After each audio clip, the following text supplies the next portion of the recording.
So I wanted to do a video that I just realized that I don't have on my channel. My journey, not just to faith, my journey and walk towards how did maturity come about? How did I come to salvation? Who were the people? I repeat, who were the people that were very essential in this part of this journey? Who were the people that influenced me greatly that I want to thank, that might not know that what they did was essential?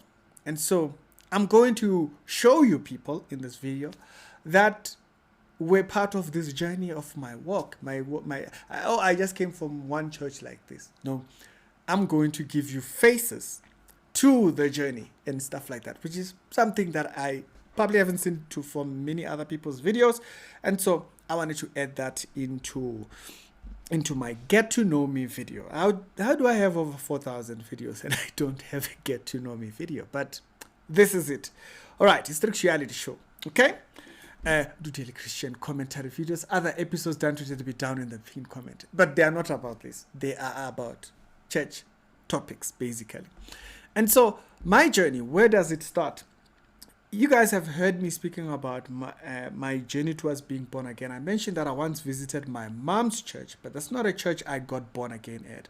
That church would be this one right here, AFM Hillbrow. My mom used to attend this church, and this church here was led by Pastor Joseph and his wife, amazing people. But this part of my life will become essential in a second when we come back to this gentleman right here. So keep that in mind. I'll come back. And so I didn't get born again in that church. I didn't stay. That was my mom's church. My family used to go there, but I just kind of like went off and found my own journey in this path. For me, I got born again in a different church. I got born again in a church called Mount Calvary Pentecost Church, led by Archbishop Owen McGregor and Pastor Maggie. And so that's the church I got born again in. They were the lead in that church. And I would meet most of the essential people in my journey in this church, particularly that foundation phase there, right? And so Bishop had a lot of people under his care. The church was big, and so it's impossible to almost to know who's in the church at this point. I mean, like, the church is massive. This was during the period of COVID and stuff like that, and so, but either ways, the church is absolutely massive.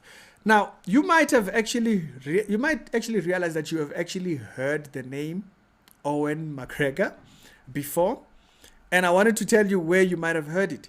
You'll remember if you've heard the testimony of Mporo. He mentions that there was a man who led this particular church called Mount Calvary, which had an influence particularly in the evangelism space. Yeah, it's Owen McGregor's dad that he's talking about. So that's the church that I became saved in. So I would attend this church, and they used to have like this midweek services and stuff like that. And they had the Bless Africa services, and they had this. They had one particular conference, and I remember in that conference, I think it started on a Wednesday or something like that, all the way up until Sunday. And I came during the week on a week service. I think it started on a Sunday, then continued on thingy. And so I came on a week-based service. Remember, I had failed metric. I explained this one on a different video. And so 2009-ish, around there, I'm available. And they have this midweek service on one of these conferences. And Pastor Henry, this is the man right here, that was preaching on that day. The service might have had maybe 10 people. The service might have had like 10 people or something like that. But there wasn't many people, to a point where I actually even remembered one of the persons, and I met them like a couple of years later. You know, they were not in a best position. but the people that got saved with me in that service that day. And so the man that was preaching on that day was Pastor Henry, and you can see him right there. So that's the man that was preaching when I got saved. He was preaching about this woman that was known as a sinner in the city and the whole nine jazz. You know, like, you still have your name. You know, this woman was known as a sinner. Can you imagine being known just in that manner? And so Pastor Henry was preaching on that week, and I actually received the Lord on that day. I joined the church. Now, these were some of the pastors that used to pastor during this particular period and so forth. And one of them will later on become one of my Bible class teachers inside the church. And so that's the church I got born again, in case you were wondering, in just case, you know. But because this church was big, churches like this tend to be intimidating. You just attend Sunday service and you go, and you get used to that. And I want to just encourage the person who's doing that. Like, you're in that mode of just attend Sunday service, go back home. I don't advise that. That's not the best way you're going to grow spiritually. It's the close interactions. Now, I had my close interactions moment. It's this big church service. The pastor has not yet preached, and there was a man who came up to make the announcement, and his name was Pastor David Klein White. That's him right there. Now, this man would become very instrumental as well in my early journey, because the way this man used to make the announcements, it's just 5 minutes. Like, how much can dude squeeze in 5 minutes? This man used to get it going inside there. And so it's how he used to do the announcements, quoting Bible verses. He announces youth services on this day, and then he quotes something. And this got me very interested. I was like, you know what? I want to know the Bible like that man then right there. I want to know the Bible like that. Now, if you've watched my Getting Born Again thingy, you would know that I was not much of a reader. And so I thought, you know what, if I just hang around these people long enough, like as much as possible, I'm going to learn the Bible. Because I might have my struggles with reading, but these people, if I just hang around these people, I'm going to learn the Bible. And so one day when he was making the announcements, he mentioned that he does one of the classes. And I'm like, boom, I'm going to that class. I'm going to that class. He announced it was like on a Monday and a Thursday. And I that's when now the growth happens. It's not attending the big services, okay? It was not attending the big services that was going to lead towards the maturity. It's now getting into these closed, smaller groups, because in the bigger groups, the message is just heard by everybody, but there's no direct contact with the message. Like, it doesn't, I know it can feel personal, but trust me, it gets much deeper. You have no idea how many people actually go to church just Sunday. They do not interact with the church that they go to anywhere else. You are depriving yourself growth. Okay, some people know me, I'm introverted. Attend. Okay, attend those services, those smaller groups and stuff. That's where the maturity is. That's where the maturity is. Here, you're just going to get the main thingy, it's the main course, but it's during the week that the maturity is. So I heard Pastor David Klein saying that he teaches one of these groups, and I heard him in his announcement. I was like, okay, now I got to learn from that man. And so I start attending these smaller groups, and they'll be in small groups like this and small classes like this. And this is where you start to learn about the Bible. You start to hear a little bit more about some of the subjects in the Bible. Now, in the class, I wanted to go to his class, but I then found out that I could not. These classes were catered a bit differently. And I landed in this man's class right here. I forgot his name. But this man used to teach so much about service, and serving, serving the Lord and serving the Lord so much that it's his preaching about service, or his teaching about service, that made me interested in serving. Before that, you just come to church, you go home. Come to church, Ricky, go home. And so it's in this small group classes you are attending, okay? I don't know if they still look like this, but this is pretty much those classes. But people will be holding Bible verses and whatnot. This was just a random picture that one of the people that was from this church had, okay? So thank you for posting that picture. It helps me make the point. All right. So it was in this small badges, because remember, this church is massive. It's huge. There's over 2,000 people. Sometimes they do these marches in the streets and stuff like that. But it's attending this man's class where service. I couldn't find a clearer picture. This is the best picture I could give you. And so I joined the ushering department because of this, like when he was teaching about service and all this type of stuff and whatnot.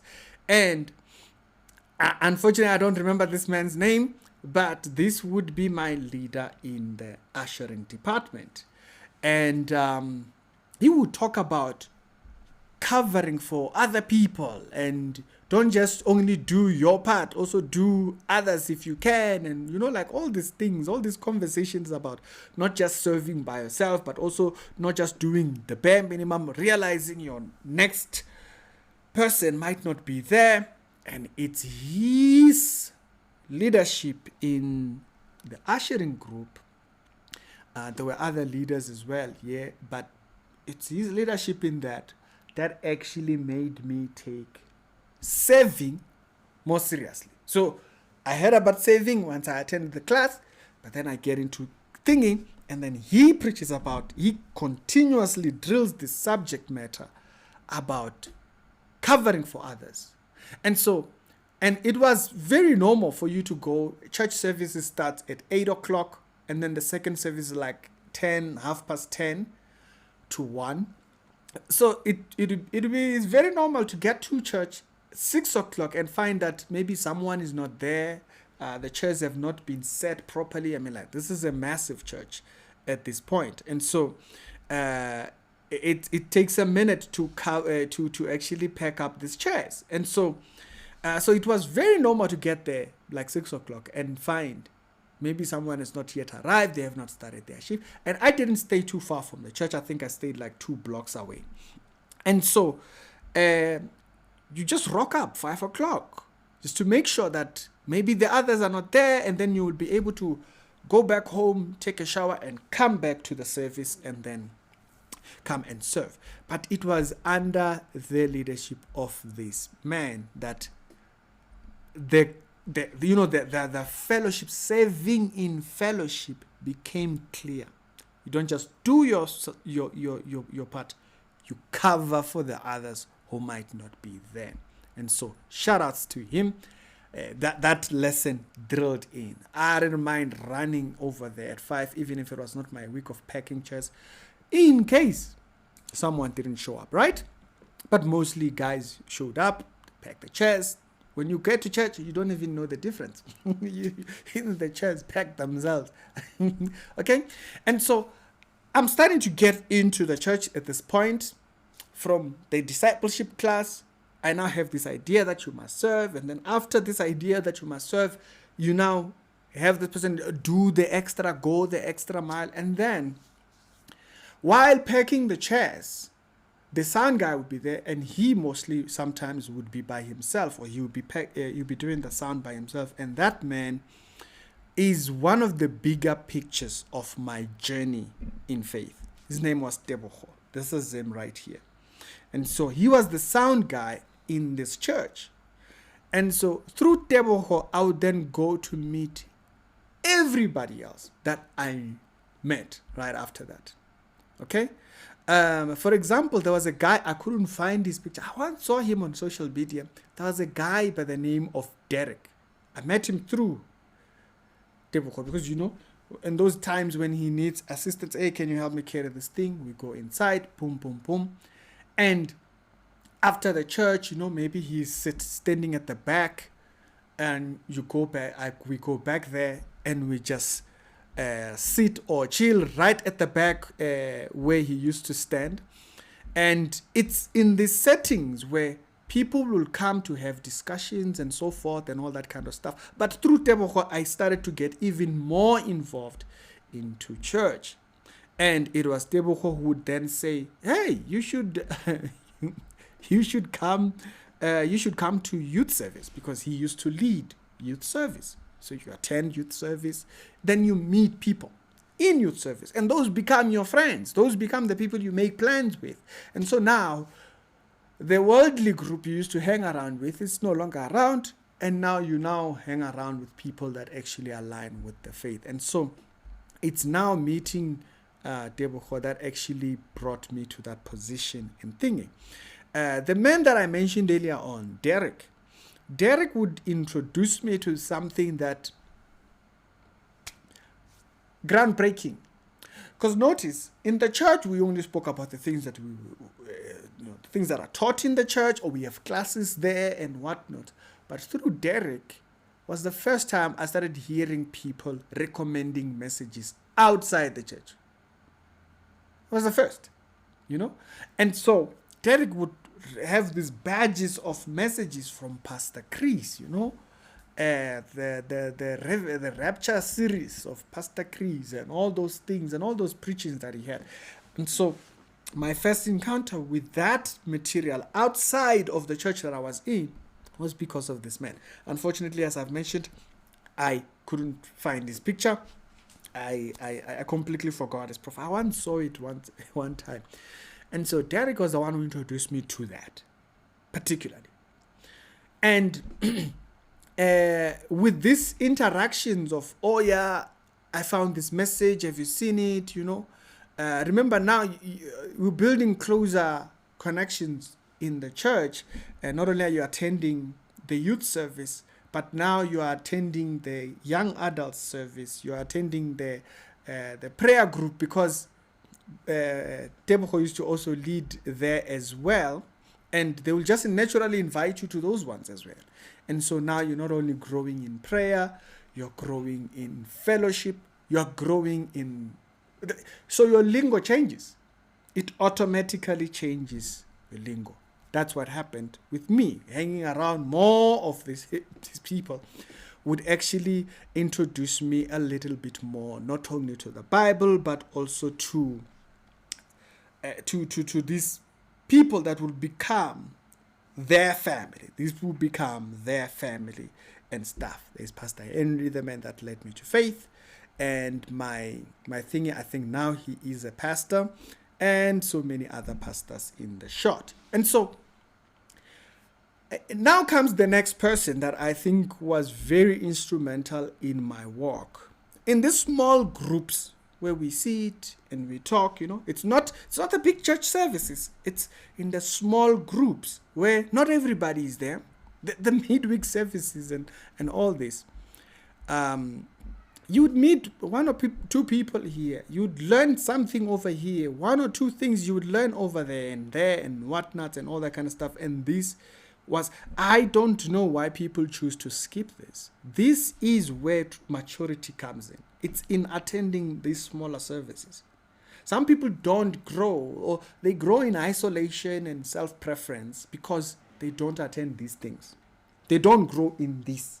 They don't grow in the smaller services, because in the smaller services, you build friendships. You are able to meet people. You know people that know someone. Hey, do you know this one? Do you know this church? Do you know this particular preaching? Hey, by the way, there is a prayer meeting in the evening on Friday. Are you gonna come? So now accountability comes in them. And so I don't know why people skip these things, because those are the places where true maturity comes in. And I think also another thing, people start to feel isolated because they feel like, how How is it that the church has gone out on a lunch with the pastor and I'm not there? Because you are not part of these things that I just mentioned. You're not going to these meetings. You're not going to these close-knit groups. So they're not going to know you. You're not going to grow. You're not... It's attending those ones where people now start to know you. So it was doing that. It was becoming part of the ushering. And now another person that I would meet through Deboho would be a man that also helped. I don't think he knows it in this journey, because a lot of times after the church service, people sit at the back where the church was and where the sound was. And the next person in this journey would be this man called Leroy. Leroy, I think, is part of the finance department in the church. Leroy used to always come to the back with a debate. I'm still young in faith at this time. And so Leroy will always come at the back with a debate. And this is where I would learn about secondary doctrines. I didn't know that's what it was called by that time, but this is where I would learn about secondary doctrines. Now, why do I say this is where I would learn about secondary doctrines? Because he would debate things that I would realize that people had different conclusions, but they could be in the same church. So right now in this day and age, you tend to find people that will create divisions over tertiary doctrines, like doctrines that are not primaries and thingy. And so with Leroy, that's one thing I learned. I would later on know, oh, that's why they would disagree. And still, it was all good in the hood. Okay? And so escaping and not being part of these smaller group discussions, you isolate yourself in doctrine and you will not know the nuances in doctrine. They get discussed in these small groups. Don't isolate yourself when you get into a church. Be part of those conversations. Don't just get in and then get in your car and then whoop, gone you are. It was being part of those conversations, or just standing around and listening. Someone quotes this verse, someone quotes that verse. You listen and, oh, okay. Those were crucial. That's why I'm mentioning those. And so never speak in idle words because you don't know who's listening. Never speak in idle words because you don't know who's learning. And those interactions were formed right in those small things. Oh, we are having a lunch. Are you coming? Oh, yes, I'm there. Because now I've learned the value of what I've learned previously from these groups, right? And in this church, I would then also encounter my first interaction with false prophets. There was an incident of something that happened in this church. Before I explain the last one, which is the one that actually happens later on, but one incident that happened in the church while we were there, they invited a preacher, and this preacher came, he did some so-called miracle. He said he was prophesying someone, he was going to deliver them from witchcraft, go and grab the soil outside, and then poof, fire came out. And my first interaction with how to deal with falsehood was right there. Guess how they dealt with it? The service happened, they escorted the man, they came back on the pulpit. Bishop Owen himself stood on the pulpit and said, whatever you saw from that man was false. Okay? They didn't just let it fly. Oh, wait, in case you thought that was impressive. That was fake. That man, whatever he did, because he did something and fire came out and people, we were wild. Oh, major. Before the major prophets. We were already encountering the Charlies in there. And so they directly dealt right on with it. And they emphasized it for the next week. It's very important. Just in case you didn't hear it when they announced it that, oh, no, that was fake. They then announced it on the other services, helping others who might have not been there, so that people are clear. What you saw there, no endorse, no follow, okay? And so, right there, that is a healthy church. You see falsehood, you should address it. You don't just let, because you don't know. Some people are immature in their faith or in their perception. We were going, wow, whoa, that's a man of God. Until they're like, no, that's not. And and they broke it out. And so this would be my first interaction with falsehood inside church. It was a person who had visited the church right there at Mount Calvary, and they dismissed it. They said, that's fake. That one which you saw, that's fake. And so, unfortunately for us, not only was the threat in the church, but also the threat was also outside the church. You see, in this time, we didn't just attend Mount Calvary, okay? Myself included, I didn't just attend Mount Calvary. And so we had a tendency of going to Philip Banda's church, okay? We had a tendency of going to Philip Banda's church after service. Now, this would be my interaction with funny doctrines outside my church. And luckily, we did this so much. We did it so often because, we attend the first service, second service. Sunday was for God. We attend the first service, second service, and then we ran to town to impact for Christ. And when we are there, one of these days, one of the men that I used to highly revere, a man by the name of Stanley, okay, is very important. A man that I highly revered by the name of Stanley. You might have heard me mentioning Stanley if you've watched.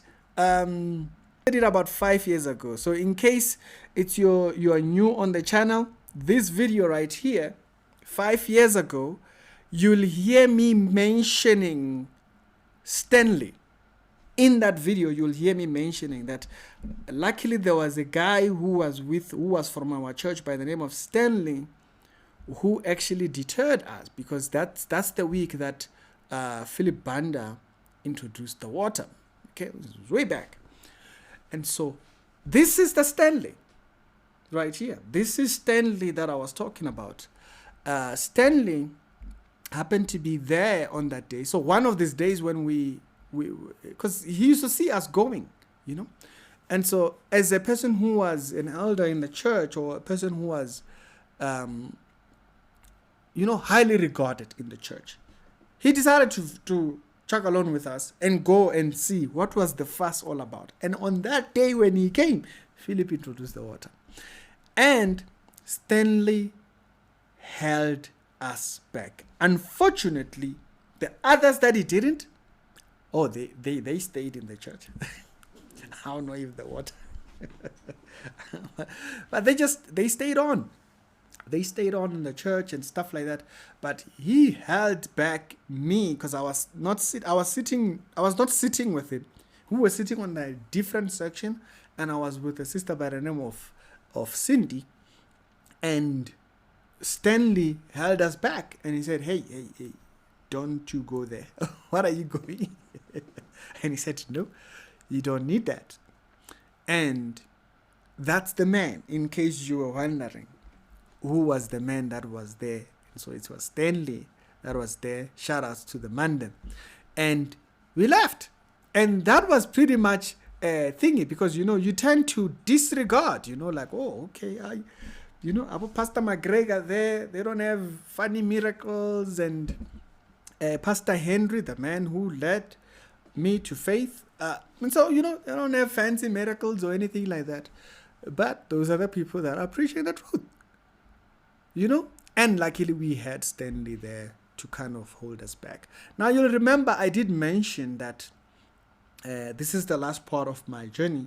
You'll remember I did mention that I there was a man by the name of Clayton White who used to teach one of these discipleship classes, right? And so I attended the other class for about 6 months. And then when the 6 months I finished with the beginners class, then I went to this class, which was regarded as a bit of a higher level of doctrinally, basically, an iron sharpen iron type of a class. And so that class was led by David Clay White. And so right now he's a pastor for the Divine Lighthouse. He is the pastor of the Divine Lighthouse. And that's where most of my shaping for doctrine would come from.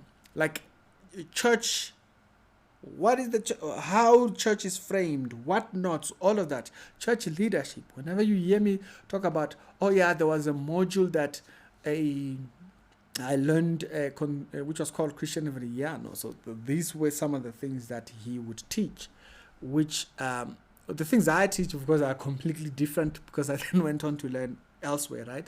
But the framing of where I learned church, doctrine, standards, falsehood, truth, it was over there. Okay? And the standard for doctrine and all those things, that's where I learned it. Now, you'll remember in the earlier parts, I mentioned that there was a man who actually was very instrumental in directing me towards thinking. When I left that church, my cousin used to always talk about her Bible studies because she used to go to a different church, which was my mom's church, the one that I mentioned at the beginning. And she used to always talk about, how my line of thinking was in line with this man called Melusi. And she's like, your thinking is mostly like Melusi, I think you should meet Melusi. And so she would mention, until actually we did meet with Melusi and at my mom's church. And Melusi's pastor Joseph, okay? Melusi's Pastor Joseph, was the man that actually gave me the prophecy. If you guys remember when I mentioned here, if you watch this video, you'll hear me mentioning that I went to a church, I visited a church, and in that church, that's where I got this prophecy. Yes, that prophecy was given by this man right here. All right. And that was Melusi's church. I wouldn't have gone back to the church. But then when I left the other church, I built a friendship with him. And, so I decided to visit his church. And on that day when I visited, that he mentioned that thing. And so it was just wild. It was absolutely wild stuff. And he was even shocked that I was even in the service. He didn't even realize that I had come to visit on that particular day and stuff. And so for those that have wondered, or those that might have heard me mentioning parts and bits and what, I wanted to put the faces for this journey. I haven't seen many people do that. And so these people were very instrumental. If you listen to where, how, what, and you see what you see here on the channel, this is where you would have spotted it. And so I thought that was also interesting to put out as a public figure. People should know the history of the person who they are listening to. Does he have history in church? Yes. You can directly put faces with it, and location, time, people, and so forth. It's Ricky. Other episodes down today, they'll be down in the pinned comments, and I hope you enjoyed that one. Please do like it, and I'll see you on a later on video later on.